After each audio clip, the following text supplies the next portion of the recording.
Greetings and salutations.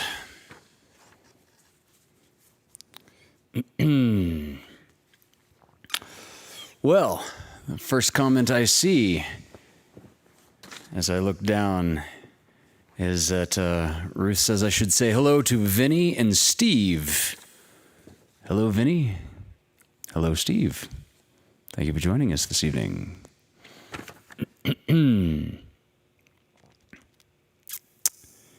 All right. Hello, Svetlana. Arpegia is here. Christina, Michelle, Claire Bear, Kathy B. I hope you got your chocolate. Patty Pinkstaff. Hello, Miss Dari. Emily Thatcher. Kelsey Blaine Gibson. Yeah. My mom, Pam, and my parents, Pam and Neil, had their 52nd wedding anniversary yesterday, Sunday the 21st. So mom's watching live now, but dad usually catches the replay. He's usually in bed by this time. In the Midwest, it is 2 hours later than California. Hello, Roberta.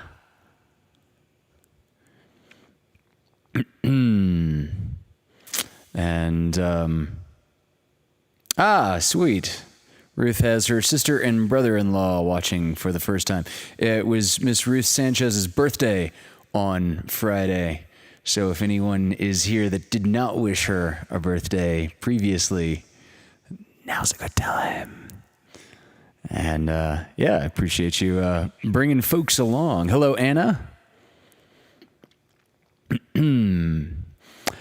Justin Cook. I was messaging back and forth with Justin just earlier this evening. He's an Orange County music enthusiast and is quite familiar with the Coach House, where my band has played, I don't even know how many times. Malika is here. Hello. And my chat just jumped down all of a sudden, so my apologies if I have missed anyone who has extended greetings in the chat. Let's get started. I've got to tell you, I'm feeling better about, life, the universe, and everything tonight than I have felt in quite a while, actually. There's a light at the end of the tunnel with the potential of getting a vaccine. And I spent about an hour this afternoon on the phone with one of my bandmates, John, just planning out the future of booking things and festivals and approaches and just like bus upkeep and maintenance.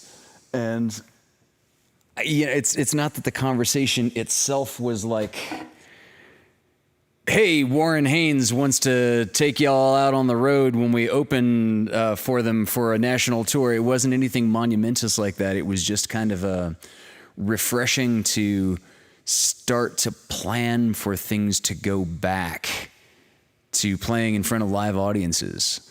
And I don't know, I just felt I just feel so uplifted. I'm actually feeling quite optimistic about the future for the first time in quite a while.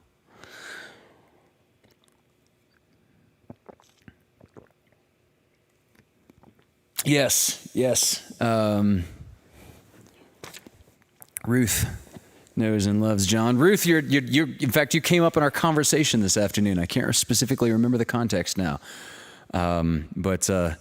But yes, John knows, recognizes, and loves you too, for damn sure. Hello, Malika, if I didn't say hello. I love the flowers and suns in the chat. So I'm going to open tonight with some poetry that Malika, for one, is quite familiar with.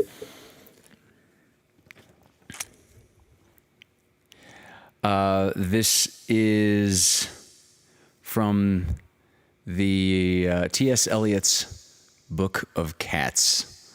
I opened several Fireside Tales with poetries excised from T.S. Eliot. This is Mr. Mistopheles. You ought to know Mr. Mistopheles, the original conjuring cat. There can be no doubt about that. Please listen to me and don't scoff. All his inventions are off his own bat. There's no such cat in the metropolis. He holds all the patent monopolies for performing surprise illusions and creating eccentric confusions at prestidigitation, and at legerdemain he'll defy examination and deceive you again. The greatest magicians have something to learn from Mr. Mistopheles' conjuring term. Presto, away we go, and we all say, oh, well, I never was there ever a cat so clever as the magical Mr. Mistopheles. He is quiet and small. He is black from his ears to the tip of his tail. He can creep through the tiniest crack. He can walk on the narrowest rail. He can pick any card from a pack. He's equally cunning with dice. He is always deceiving you into believing that he's only hunting for mice.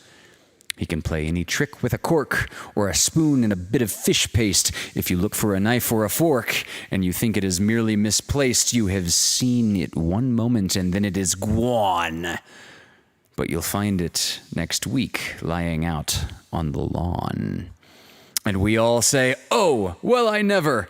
Was there ever a cat so clever as magical Mr. Mistopheles? His manner is vague and aloof, but you would think that nobody shyer.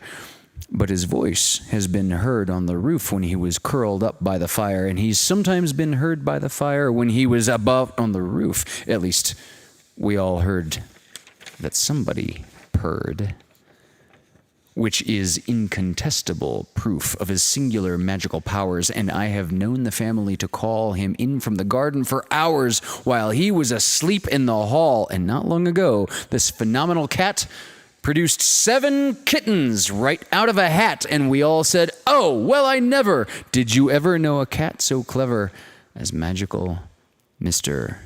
Mistopheles?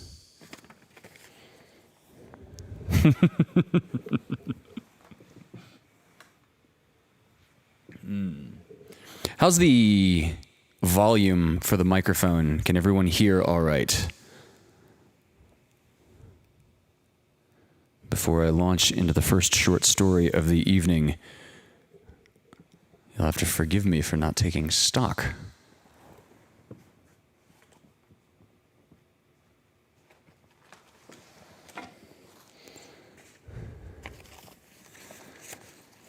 Sounds perfect. Okay, good.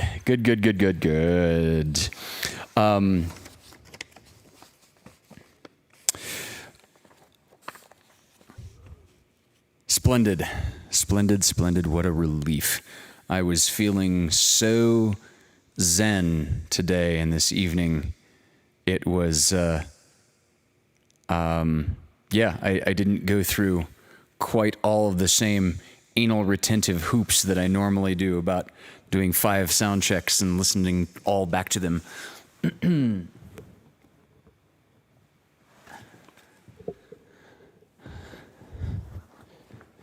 In other words, I wasn't particularly nervous this evening.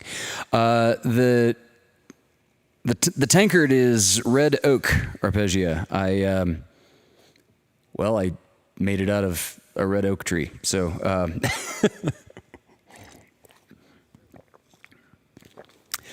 early on in the pandemic, you see, it's normally a 2-handled tankard, and early on in the pandemic, the symmetrical handle broke off.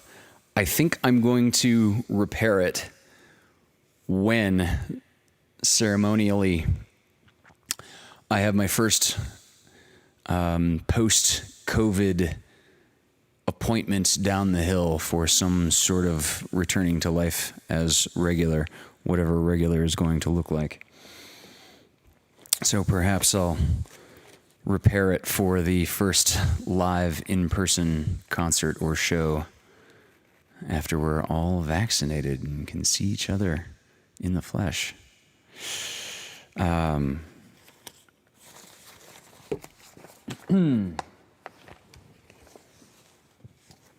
So, a couple of weeks back,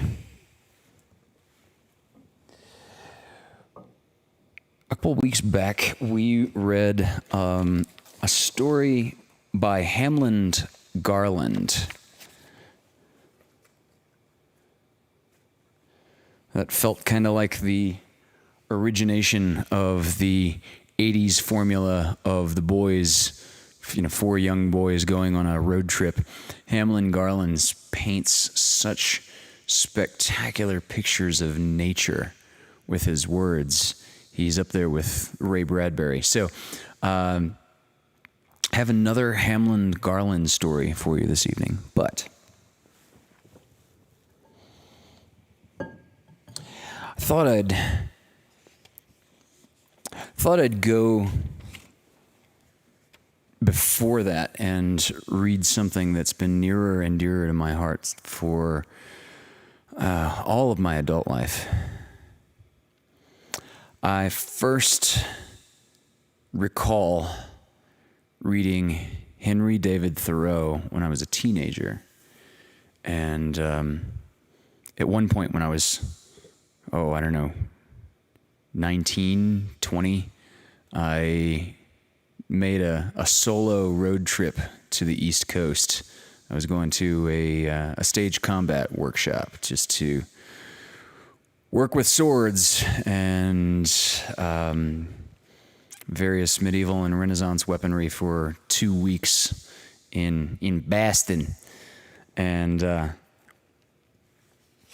on my way back, I just had to drop by Massachusetts and spend just an extra afternoon in New England.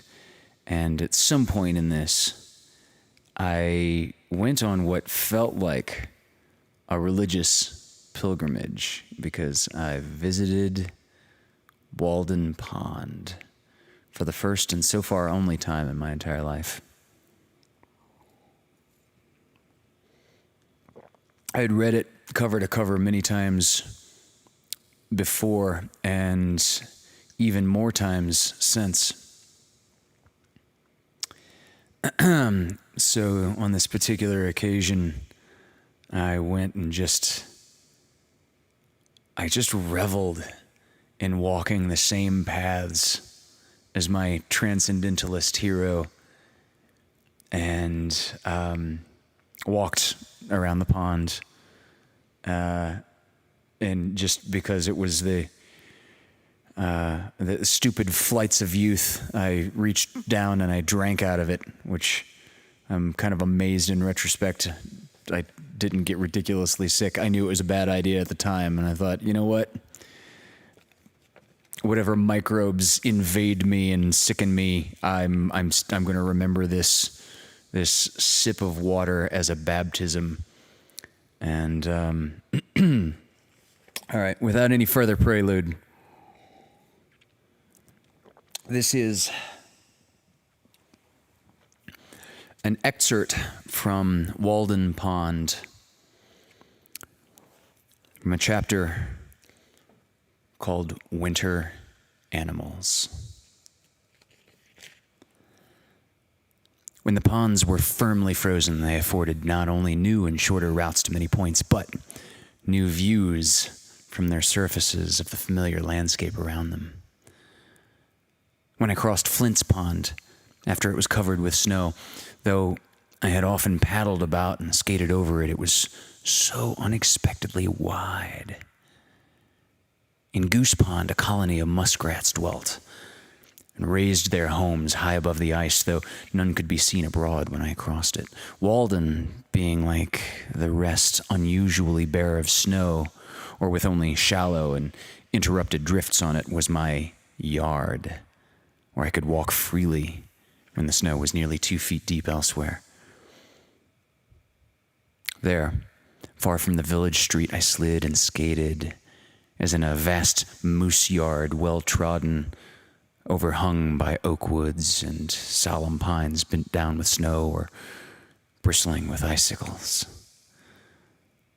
For sounds in winter night, and often in winter days, I heard the forlorn but melodious note of a hooting owl, the very language of Walden Wood, and quite familiar to me at last, though I never saw the big bird while it was making it. I seldom opened my door in a winter evening without hearing it. One night in the beginning of winter, before the pond froze over about 9 o'clock, I was startled by the loud honking of a goose, and stepping to the door, heard the sound of their wings like a tempest in the woods as they flew low over my house. They passed over the pond toward Fairhaven, seemingly deterred by my light from settling, their leader honking all the while with a regular beat. Suddenly, an unmistakable owl from very near me, with the most harsh and tremendous voice I ever heard from any inhabitant of the woods, responded at regular intervals to the goose, as if determined to expose and disgrace this intruder from Hudson's Bay by exhibiting a greater volume of voice. It was one of the most thrilling discords I have ever heard.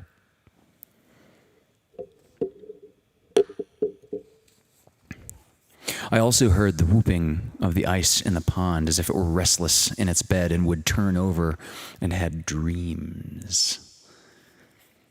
Sometimes I heard the foxes as they ranged over the snow crust in moonlit nights in search of a partridge or other game, barking raggedly like forest dogs, as if laboring with some anxiety or seeking expression. Sometimes one came near to my window, attracted by my light, barked a vulpine curse at me, then retreated. Usually, the red squirrel waked me in the dawn, coursing over the roof and up and down the sides of the house, as if sent to the woods for this purpose. In the course of the winter, I threw out half a bushel of ears of sweet corn which had not got ripe onto the snow crust by my door, and was amused by watching the motions of the various animals which were baited by it. In the twilight and the night, the rabbits came regularly and made a hearty meal. All day long, the red squirrels came and went and afforded me much entertainment by their maneuvers. One would approach, at first warily, through the shrub oaks, running over the snow crust by fits and starts like a leaf blown by the wind, now a few paces this way, with wonderful speed and waste of energy, and now as many paces that way, but never getting on more than half a rod at a time. Then suddenly he would pause with a ludicrous expression and a gratuitous somersault, as if all the eyes in the universe were fixed on him. I never saw one. And then, suddenly, before you could say Jack Robinson, he would be in the top of a young pitch pine, winding up his clock and chiding all imaginary specters, soliloquizing and talking to all the universe at the same time, and this for no reason that I could ever detect, or that probably he himself was aware of, I suspect. Finally, he would reach the corn, and selecting a suitable ear, frisk about in the same uncertain trigonometrical way to the topmost stick of my wood pile beside my window, where he looked me in the face, and there sit for hours, supplying himself with a new ear from time to time, nibbling at first voraciously and then throwing the half-naked cobs about. At length, he grew more dainty still and played with his food, tasting only the inside of the kernel. The ear which was held balanced by one paw, slipped from his careless grasp and fell to the ground, and he would look over at it with a ludicrous expression of uncertainty, as if suspecting that it had life, with a mind not made up whether to get it again or a new one or be off away somewhere else. He would stop, now thinking of corn, then listening to hear what was in the wind. So the little impudent fellow would waste many an ear of corn in a forafternoon. At last, seizing some longer and plumper one considerably bigger than himself and skillfully balancing it, he would set out with it to the woods, like a tiger with a buffalo, by the same zigzag course and frequent pauses, scratching along with it as if it were way too heavy for him, and all the while being determined to get it home. I would afterward find the cobs strewn about the woods in various directions. Eventually the jays would come. Their discordant screams could be heard long before their arrival. They warily made their approach, and in a stealthy and sneaking manner they would flit from tree to tree, nearer and nearer, and pick up the kernels which the squirrels had dropped. Then, sitting on a pitch pine bough, they might attempt to swallow a kernel which is too big for their throats, and after great labor disgorge it and spend an hour in the endeavor to crack it with repeated blows with their bills. They were manifestly thieves, but the squirrels, though at first shy, went to work as if they were taking what was their own.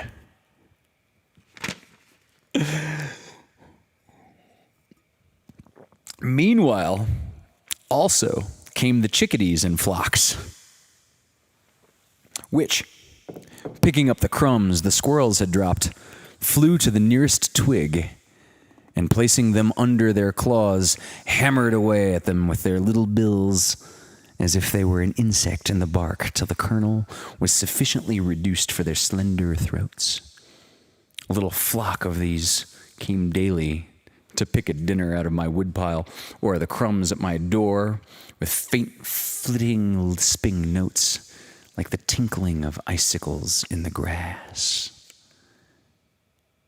They were so familiar that at length one alighted on an armful of wood which I was carrying in and pecking at the sticks without fear.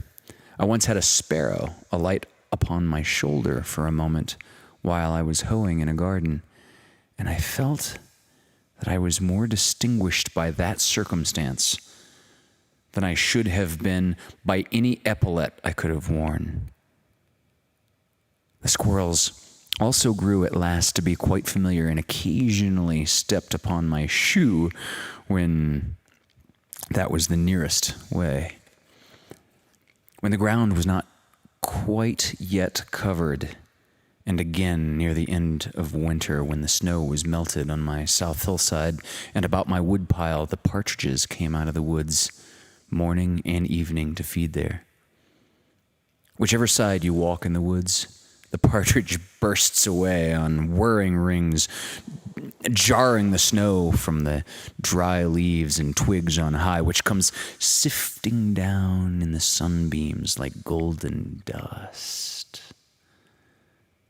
This brave bird is not to be scared by winter. It is frequently covered up by drifts and sometimes plunges from on wing into the soft snow, where it remains concealed for a day or two. I used to startle them in the open land also, where they had come out of the woods at sunset to eat the buds off the wild apple trees. They will come regularly every evening to particular trees. Squirrels and wild mice disputed for my store of nuts.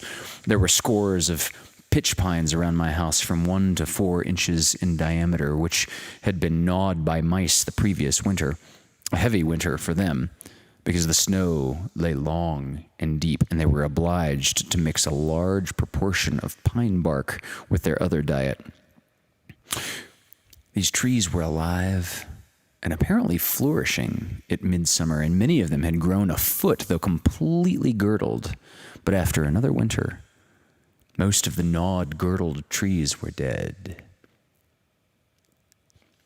It is remarkable that a single mouse should thus be allowed a whole pine tree for its dinner, gnawing round instead of up and down it. But perhaps it is necessary in order to thin these trees, which have a tendency to grow up densely. The hares were very familiar. One had her form under my house all winter, separated from me only by the flooring, and she startled me each morning by her hasty departure when I began to stir, thump, thump, thump, striking her head against the floor timbers in her hurry. They would come round my door at dusk to nibble on the potato parings which I had thrown out, and which were so nearly the color of the ground that they could hardly be distinguished when still. Sometimes, in the twilight, I alternately lost and recovered sight of one sitting motionless under my window. When I opened my door in the evening, off they would go with a squeak and a bounce. One evening, one sat by my door 2 paces from me, at first trembling with fear, yet unwilling to move. A poor wee thing, lean and bony, with ragged ears and a sharp nose, scant tail and slender paws. I took a step, and lo, away it ran with an elastic spring over the snow crust, straightening its body and its limbs into a graceful length, and very soon put the forest between me and itself, the wild, free denizen, asserting its vigor and the dignity of nature. What is a country without rabbits and partridges? They are among the most simple and indigenous animal citizens. Ancient and venerable families known to antiquity as to modern times, of the very hue and substance of nature, nearest allied to leaves and to the ground and to one another. It is hardly as if you had seen a wild creature when a rabbit or a partridge bursts away, only a natural one, as much to be expected as the rustling of leaves. The partridge and the rabbit are still sure to thrive like true natives of the soil, whatever revolutions occur. If the forest is cut off, the sprouts and bushes which spring up afford them concealment, and they become more numerous than ever. That must be a poor country indeed that does not support a hare. Our woods teem with them both.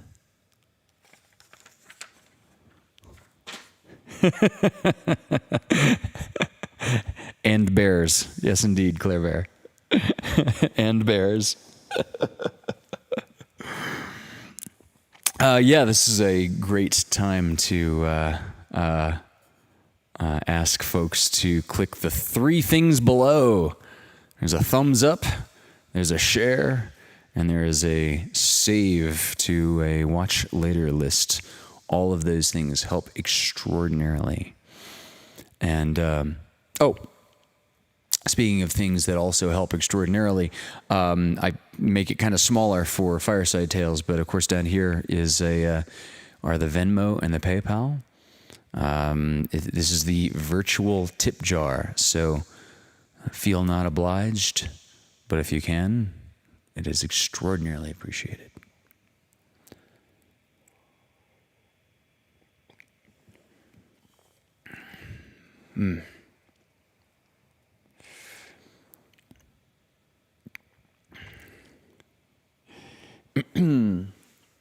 So, one of the reasons I wanted to read that is few things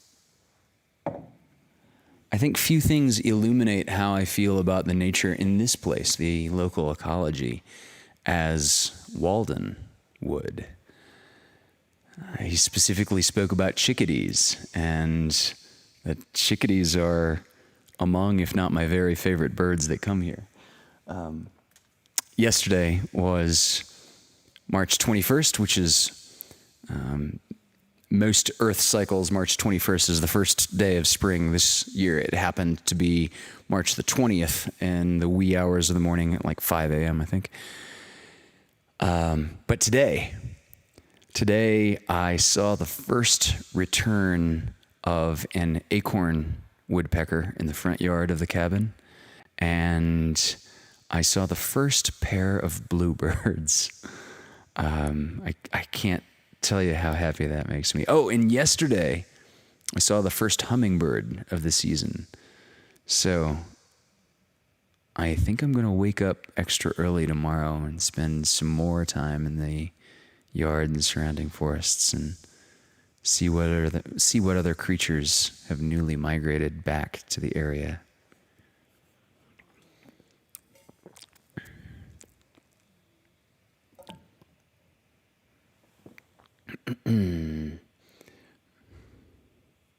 What is okay, I'm seeing part of a Emily is saying done.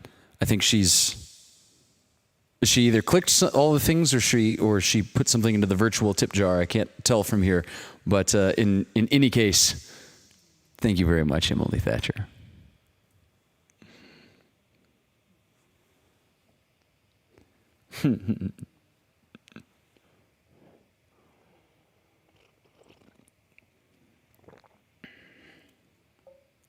So,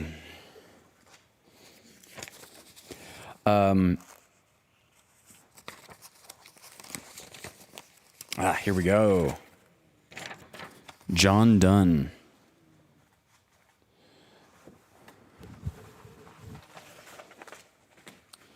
It was a short poem. It was a short poem by John Donne. I can remember quite specifically and clearly why I read this poem. And it is because of Ernest Hemingway. You shall see soon why. This poem... Wow, this poem was published in 1624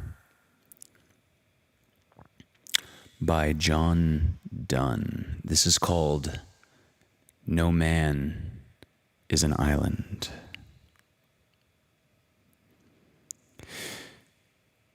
No man is an island entire of itself. Every man is a piece of the continent, a part of the main. If a clod be washed away by the sea, Europe is the less, as well as if a promontory were, as well as if a manor of thy friends or of thine own were.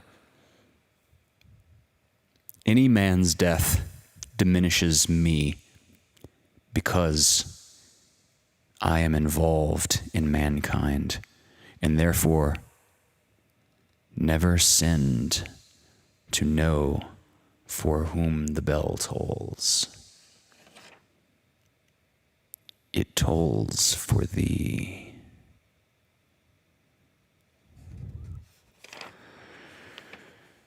Yeah.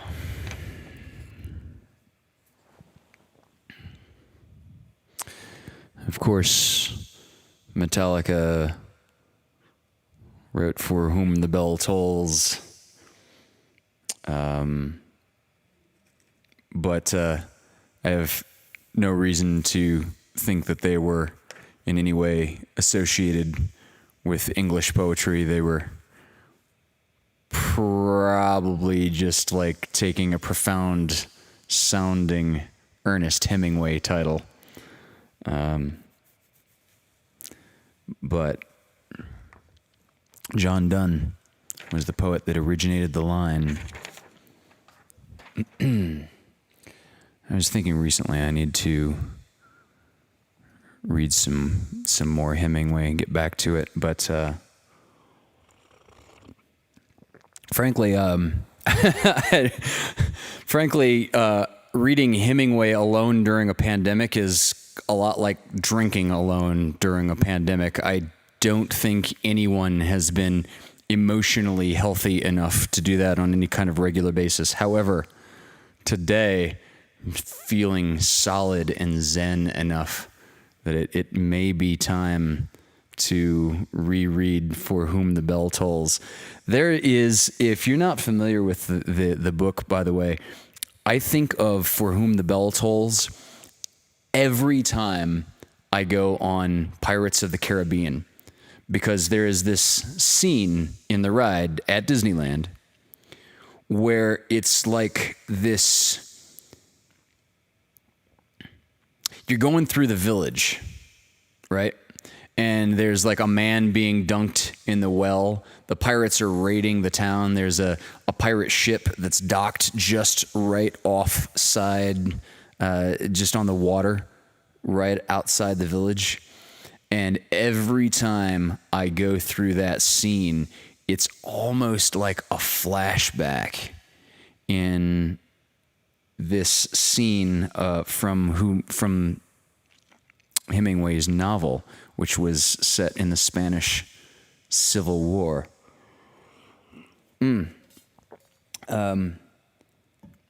Disney makes it kind of nice in comparison, but I'm not kidding. I think of For Whom the Bell Tolls every time I'm on Pirates of the Caribbean and go through that particular scene. Every time.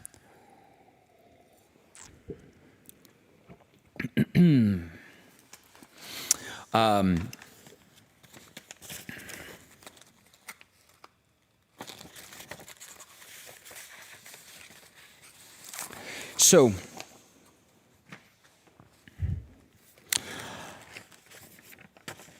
I'm going to do a short story from Hamlin Garland, but before that, I'm going to do one more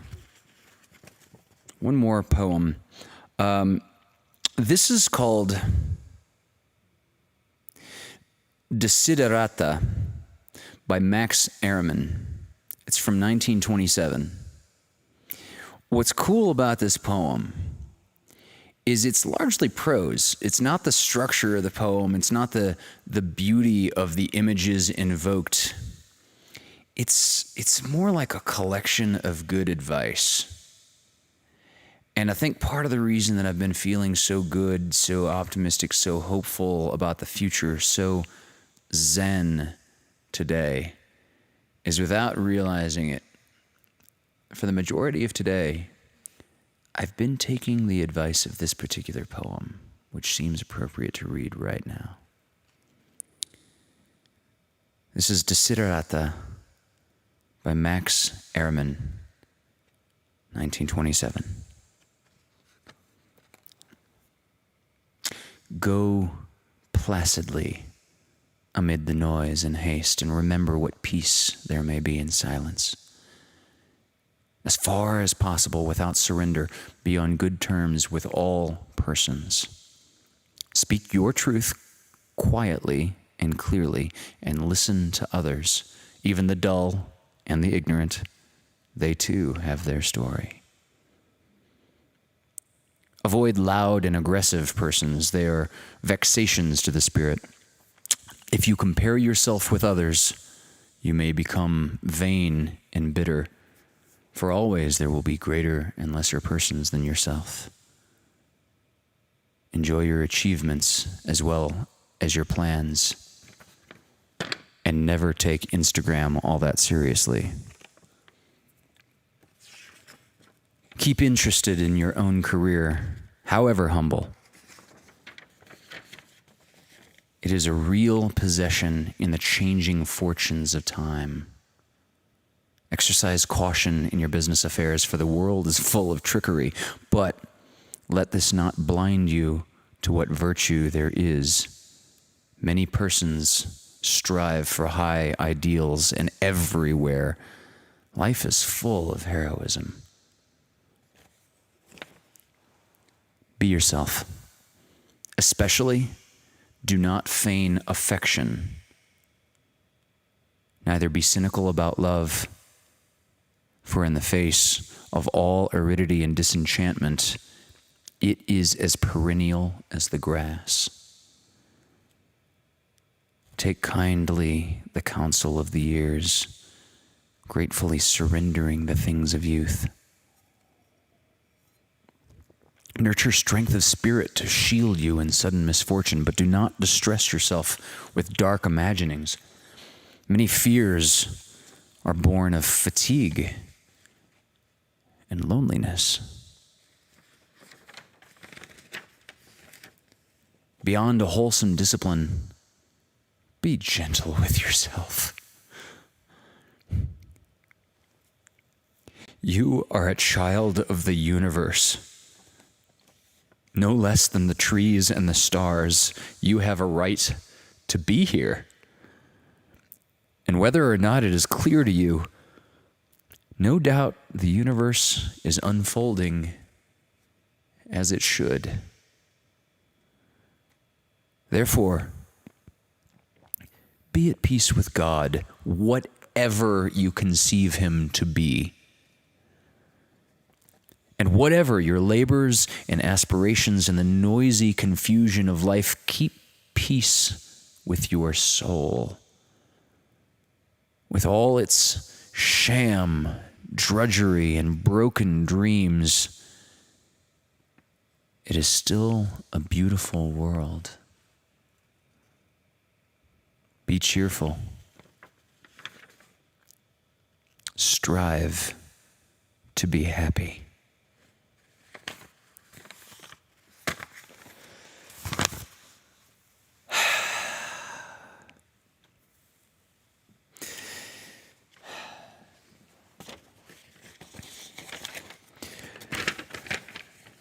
I guarantee that if Max Ehrmann had lived anywhere closer to now than 1927, he definitely would have inserted, "Don't take Instagram too seriously."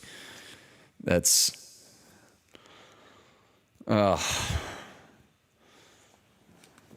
I'm glad you picked up that.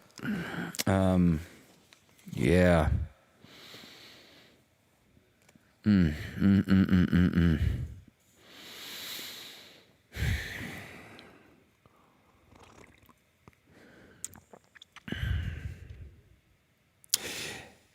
Just as a fleeting, passing moment of appreciation, it's so neat to see so many of the same folks in so many of the same chats for this show, as for shows on Vaudacity, as for Tim Bloom's livecast, which I'm always in the chat for. I saw Arpeggia's name just flit by on the chat, and she's always there on Fridays, as is Claire Foster, as are several folks, and Emily Thatcher and Christina Beelan and Anna and Dari and my mom, Pam, are in like every Vaudacity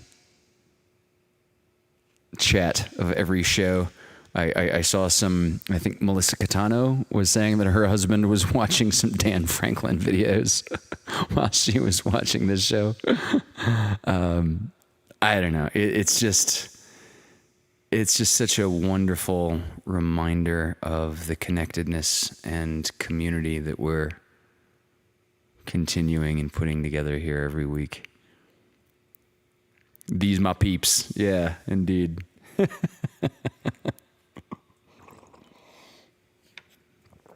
Yeah, Ruth Sanchez is in every Tim stream, and in most every Vaudacity stream now, for that matter. It's just, I just love seeing the intermishing intermeshing, weaving of worlds crossing over. I love you too, Emily Thatcher. Thank you, Roberta. Thank you, thank you, thank you. I keep talking about in shows and in chats, both shows that I'm doing and in chats that I'm participating in, how much I'm looking forward to a camping trip. Like, I don't know, everybody listening right now is instantly invited, whatever the hell camping trip this ends up being. I'm just fantasizing about going out in nature and bringing some books of poetry, bringing instruments, playing some music by a fire, taking you all on hikes through the woods, either in Big Bear or out in Malibu. That's what we were talking about yesterday. Somebody mentioned MASH for some reason. I just got distracted by this whole fantasy jag of taking a bunch of the T family and the bunch of Audacity folks for a hike up to the original MASH site. So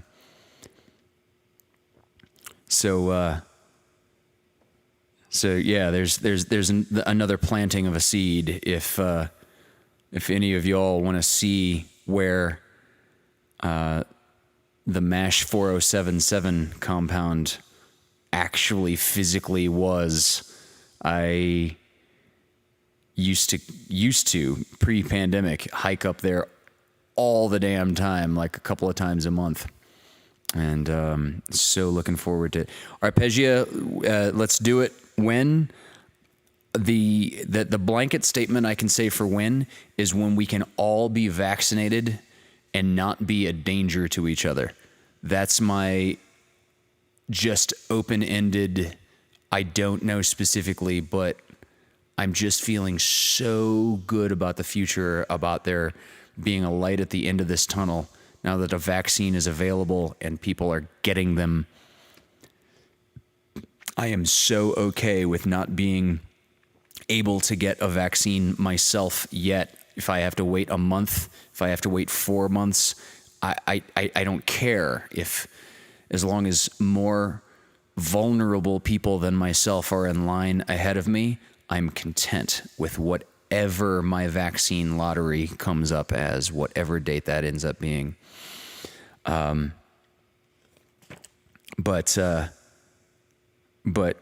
yeah, that would be really, God, how the hell did we get on to MASH last night? I don't even remember. Was it Paul's show or Amanda's show? It's amazing. I've forgotten now what live cast I was even watching. I was not a part of it. I was in the chat and we started talking about it. In any case, congratulations, Melissa. Melissa got my shot Wednesday. Congratulations, Melissa. Cecilia, just got my second shot on Friday. Oh, that is wonderful news. Oh, that is such wonderful news. So Dari doesn't remember either, but she was in on the conversation. I know that. Yeah, that's funny. Matthew King brought up MASH. You're absolutely right. Patty Pinkstaff says, I'm done. Second one last month. Excellent. Congratulations, Patty. My parents have both had both of their doses. Yeah. Well, okay. So before it gets too late, it's already 2 minutes till 10. I want to read one more short story to y'all.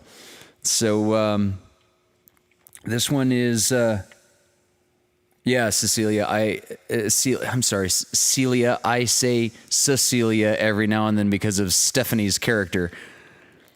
Celia, I loved MASH also. MASH came on at 10 p.m. Monday through Friday, and when I was growing up, and Mom and I would watch it together every night. We would watch MASH for I don't even know how many years, Mom. Do you even have a guess as to when we started that ritual and when it sort of tapered off? I must have tapered off it probably tapered off when I left for university. I don't even know at what age it would have started. Okay, so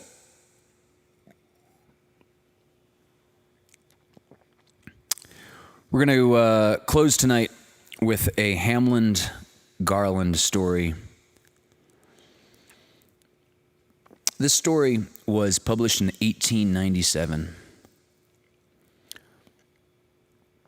Hamlin Garland, some of his common themes, he was a novelist, he was a poet, he wrote a lot of short stories, but he's best known, he's a little bit like John Prine.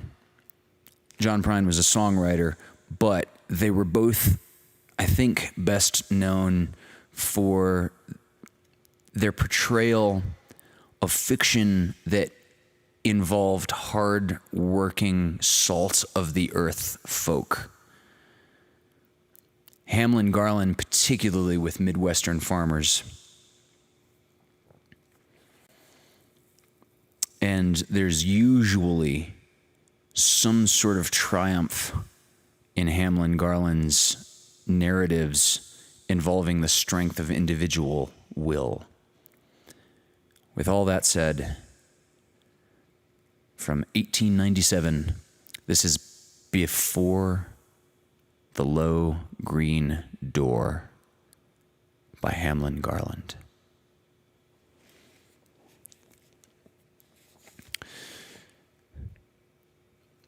Matilda Bent was dying. There was no doubt of that now, if there had been before.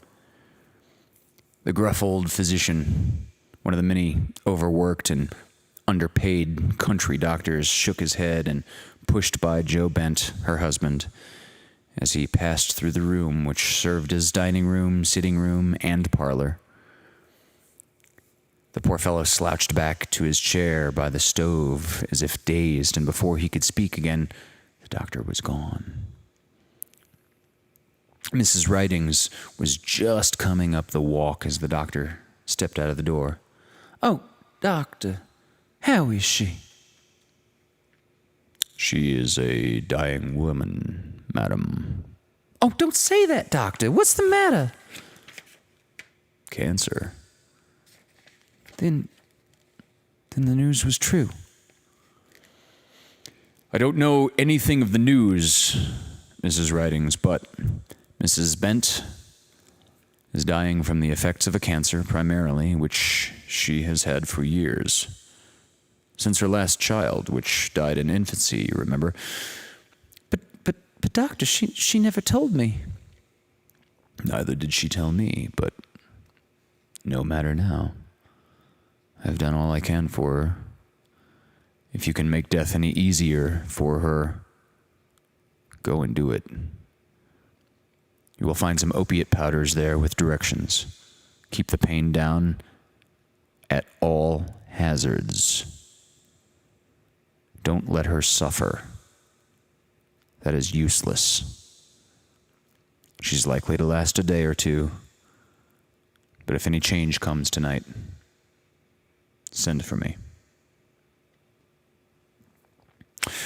When the good matron entered the dowdy, suffocating little room where Matilda Bent lay gasping for breath, she was sick for a moment with sympathetic pain. There the dying woman lay, her world narrowed to 4 close walls, propped up on the pillows near the one little window. Her eyes seemed very large and bright, and the brow, made prominent by the sinking away of the cheeks, gave evidence that it was an uncommon woman who lay there quietly, waiting the death angel. She smiled and lifted her eyebrows in a ghastly way. Oh, Marthy," she breathed. "Why, Matilda, I didn't know you was so bad, or I'd have come before. Why didn't you let me know?" said Mrs. Ridings, kneeling by the bed and taking the ghostly hands of the sufferer in her own warm and soft palms. She shuddered as she kissed the thin lips.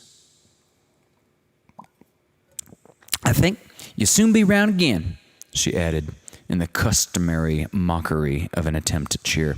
The other woman stared and started just slightly, turned her head, and gazed on her old friend long and intently. The hollowness of her neighbor's words stung her. "I hope not, Marty. I'm ready to go. I want to go. I don't care to live." The two women communed by looking for a long time in each other's eyes, as if to get at the very secretest desires and hopes of the heart. Tears fell from Martha's eyes upon the cold and nerveless hands of her friend, poor, faithful hands, hacked and knotted and worn by 30 years of ceaseless daily toil. They lay there motionless upon the coverlet, pathetic protest for all the world to see. "Oh, Matilde, I wish I could do something for you. I want to help you so. I feel so bad that I didn't come before. Ain't there something? Anything?" Yes, Marthy. Yes, just sit there till I die." "It won't be long," whispered the pale lips. The sufferer, as usual, was calmer than her visitor, and her eyes were thoughtful. I will, but must you go? Can't something be done? Don't you want the minister to be sent for?" No, I'm all ready. I ain't afraid to die. I ain't worth saving now. Oh, Marthy, I never thought I'd come to this, did you? I never thought I'd die so early in life and die unsatisfied. She lifted her head a little as she gasped out these words with an intensity of utterance that thrilled her hearer, a powerful, penetrating earnestness that burned like fire. "Are you satisfied?" pursed the steady lips. "My life's a failure, Marthy. I've known it all along, but every single detail except my children. Oh, Marthy, what'll become of them? This is a hard world." The amazed Martha could only chafe the hands and note sorrowfully the frightful changes in the face of her friend. The weirdly calm, slow voice began to shake a little. "I'm dying, Marthy. Without ever getting to the sunny place we girls used to think we'd get to by and by. I've been getting deeper and deeper in the shade till it's mostly dark. There ain't been no rest, no hope for me, Marthy, none. I ain't... There, Tilly. Don't talk so. Don't, dear, don't. Just try to think how bright it'll be over there." "I don't know nothing about over there. I'm talking about here. I ain't had no chance here, Marthy. He will heal all your care. He can't wipe out my sufferings here. He can, and he will. He can wipe away every tear and heal every wound. No, he can't. God himself can't wipe out what has simply been. Oh, Maddie, if I was only there in the past, if I was only young and purty again. You know how tall I was? How we used to run? Oh, Maddie, if only I was there. The world was all bright then, wasn't it? We didn't expect to work all our days. Life looked like a meadow full of daisies and pinks, and the nicest ones and the sweetest birds was just a little ways on where the sun was. It didn't look... Wasn't we happy? Yes, dear, but you mustn't talk so much. The good woman thought Matilda's mind was wandering. Don't you want some medicine? Ain't your fever rising? But the daisies and pinks all turned to weeds. She went on, waiting a little. When we picked 'em, and the sunny place has always been behind me, and the dark always before me. Oh, if only I was there in the sun where the pinks and the daisies are. You mustn't talk so, Maddie. Think about your children. You ain't sorry you had them, right? They've been a comfort to you. You ain't sorry you had them. I ain't glad, was the unhesitating reply of the failing woman. And then she went on in growing excitement.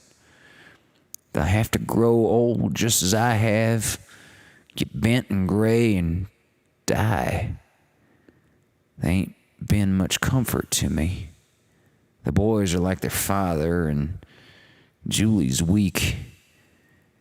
There ain't no happiness for such as me and them. She paused for breath, and Miss Ridings, not knowing what to say, did better than speak. She fell to stroking the poor face, and the hands getting more restless each moment. It was as if Matilda Fletcher had been silent so long, had borne so much without complaint, that now it burst from her in a torrent not to be stayed. All her most secret doubts and her sweetest hopes seemed trembling on her lips or surging in her brain, racking her poor, emaciated frame for utterance. Now that death was sure, she was determined to rid her bosom of its perilous stuff. Martha was appalled. I used to think that when I got married, I'd be perfectly happy, but I have never been happy since. It was the beginning of trouble for me. I never found things better than they looked. They was always worse. I've gone further and farther from the sunshiny meadow and the birds and the flowers, and I'll never get back to 'em again. Never. She ended with a sob and a low wail. Her face was horrifying with its intensity of pathetic regret. Her straining, wide-open eyes seemed to be seeing those sunny spots in the meadow. Maddie, sometimes when I'm asleep, I think I'm back there again. And you girls are there, and we're pulling off the leaves of the wild sunflower. Rich man, poor man, beggar man. And I hear you all laugh when I pull off the last leaf, and when I come to myself, I'm an old, dried-up woman,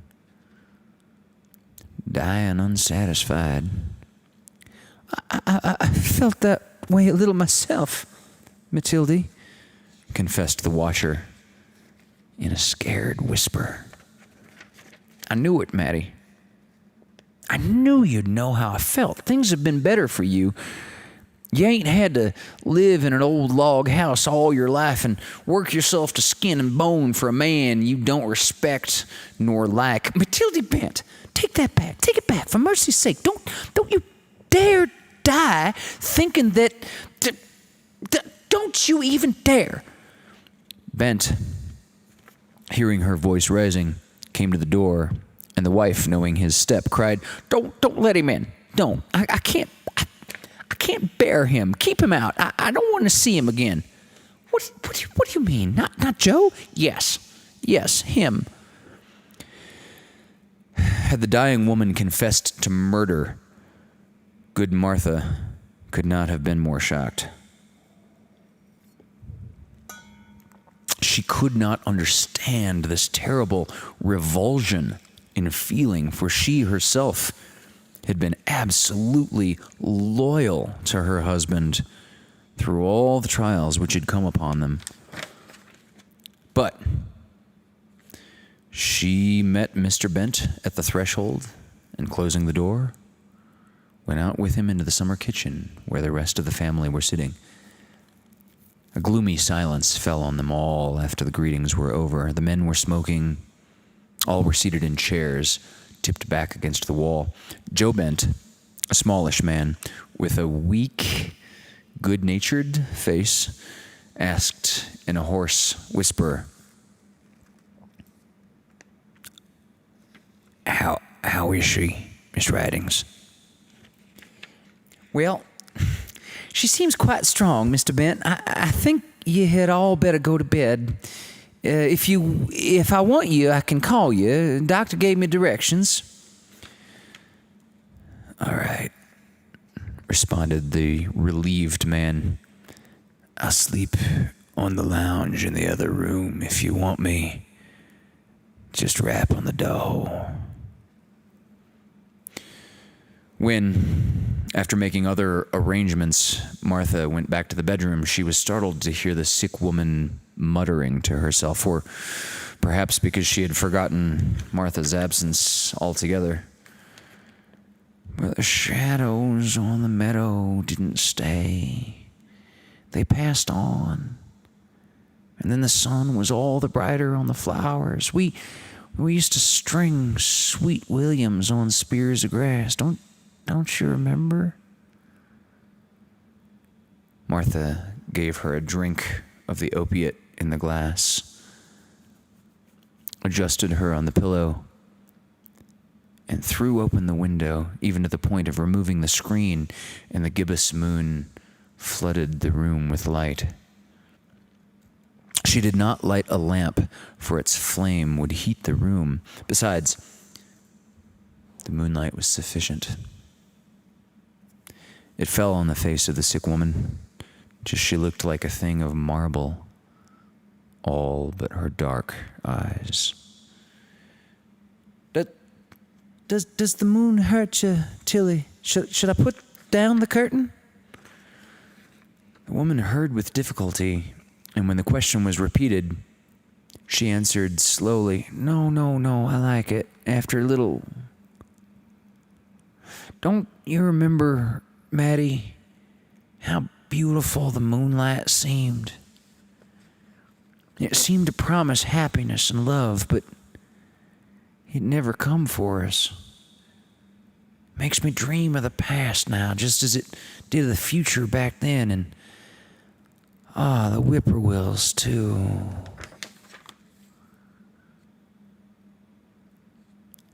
The night was perfectly beautiful. Such a night as makes dying an infinite sorrow. The summer was at its fullest. Innumerable insects of the nocturnal sort were singing in unison with the frogs in the pools. A whippoorwill called, and its neighbor answered it like an echo. The leaves of the trees, glossy from the late rain, moved musically to the light west wind, and the exquisite perfume of many flowers came in on the light breeze.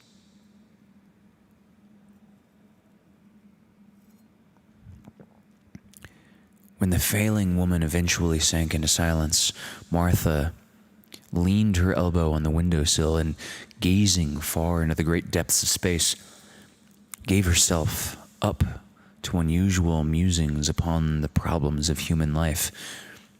She sighed deeply at times. She found herself at moments in the almost terrifying position of a human soul in space, not a wife, not a mother, but just a soul facing the questions which harass philosophers. As she realized her condition of mind, she apprehended something of the thinking of the woman on the bed. Matilda had gone beyond, or far back of the wife and mother at this point. The hours wore on. The dying woman stirred uneasily now and then, whispering a word or phrase which related to her girlhood, never to her later life. Once she said, "Oh, Mother, hold me. I'm so tired. Mother, hold me. I'm so tired." Martha took the thin form in her arms and, laying her head close beside the sunken cheek, sang in a half-breath a lullaby till the sufferer grew quiet again. The eastern moon passed over the house, leaving the room dark and still. The patient watcher sat beside the bed, listening to the slow breathing of the dying one. The cool air grew almost chill. The east began to lighten, and with the coming light, the tide of life sank in the dying body. The head, hitherto restlessly turning, ceased to move. The eyes grew quiet and began to soften like a sleeper's. "How are you now, dear?" asked the watcher several times, bending over the bed and smoothing back the straying head. I'm tired,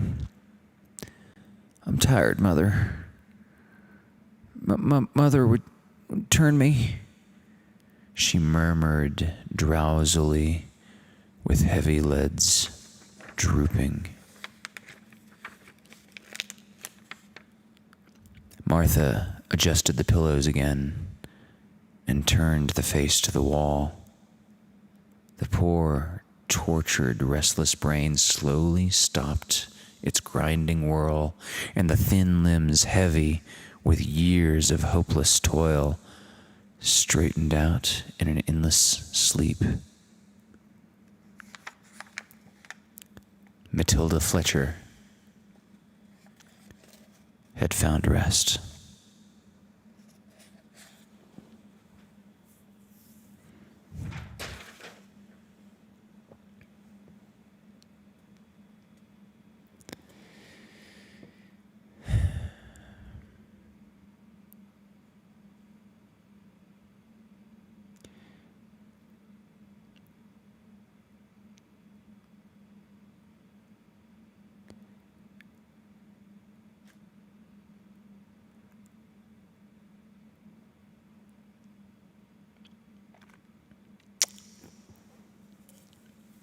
I'm not sure what to say after something like that.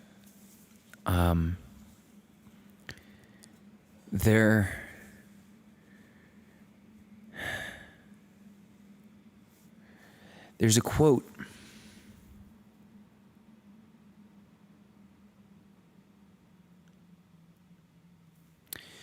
that is popular amongst some followers of an area of Greek philosophy, that people live two lives. There's the one that they live by default and sort of find themselves in. And then there's a second life that they live upon the realization that they're going to die.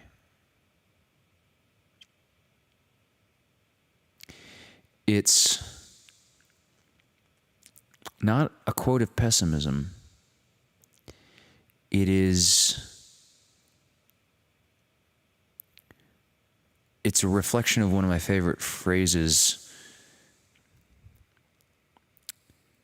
made immortal by Latin.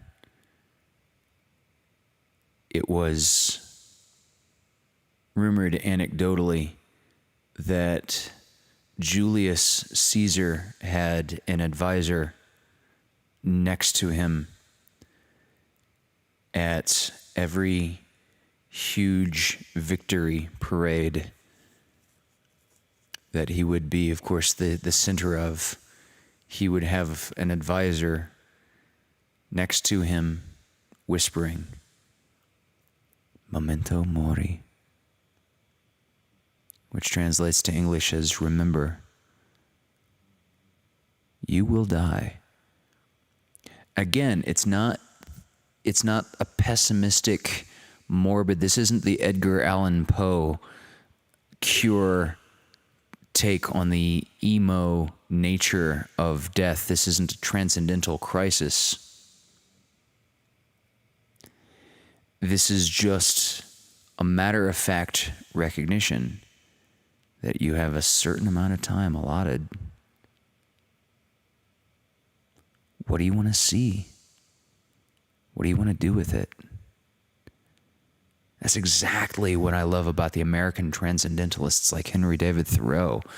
Thoreau said, "I went to the woods because I wished to live deliberately, to suck out all the marrow of life, and not to find when I come to die that I had not lived."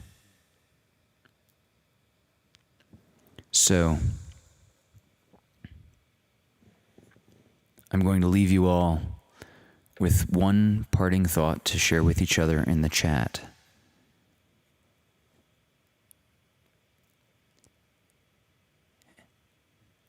After you get your vaccine, after you're not a danger to seeing the people in your life that you know and love or would like to know and love, what do you want to do next? What's next for you? I look forward to reading your thoughts and shares in the comments. And as always, I'm going to leave you with a view of a peaceful sleeping cat and a roaring fire to say goodnight to each other. I'll see you on Thursday night for Lovecast 49.